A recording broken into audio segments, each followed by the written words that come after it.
16 বছর ধরে ভার্সিটিতে বানর, পশু আর ট্রান্সজেন্ডার বানানোর শিক্ষা দেওয়া হচ্ছিল।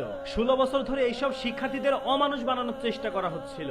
16 বছর ধরে শেখানো হচ্ছিল একটা মানুষকে কিভাবে নির্মমভাবে হত্যা করতে হয়। 16 বছর ধরে শেখানো হচ্ছিল কিভাবে একটা মানুষকে মারার আগে সুন্দর করে ভাত খাইয়ে আপ্যায়ন করে তারপর মারতে হয়।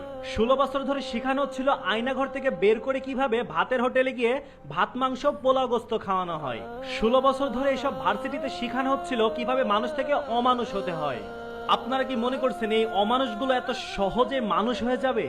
স্বাধীনতা অর্জন করেছি ঠিক আছে, কিন্তু এই স্বাধীনতা রক্ষা করার জন্য আরো অনেক বড় যুদ্ধের প্রয়োজন। স্বাধীনতার 1 মাস হতে না হতে ওইসব মানুষরূপী পশুগুলো আবার জেগে উঠেছে। 16 বছর ধরে পাওয়া শিক্ষাগুলোকে তারা এত সহজেই ভুলে যাবে মনে করছে? না, ভুলেনি। ঢাকা বিশ্ববিদ্যালয়ের সবাইকে আমি অপরাধী বলছি না, বাট অপরাধী বলছি ওইসব অমানুষদের যারা 16 বছর ধরে নিজেদেরকে অপরাধী বানিয়ে রাখার পরেও স্বাধীনতার 1 মাস পরে এসেও নিজেদেরকে অপরাধী বানিয়ে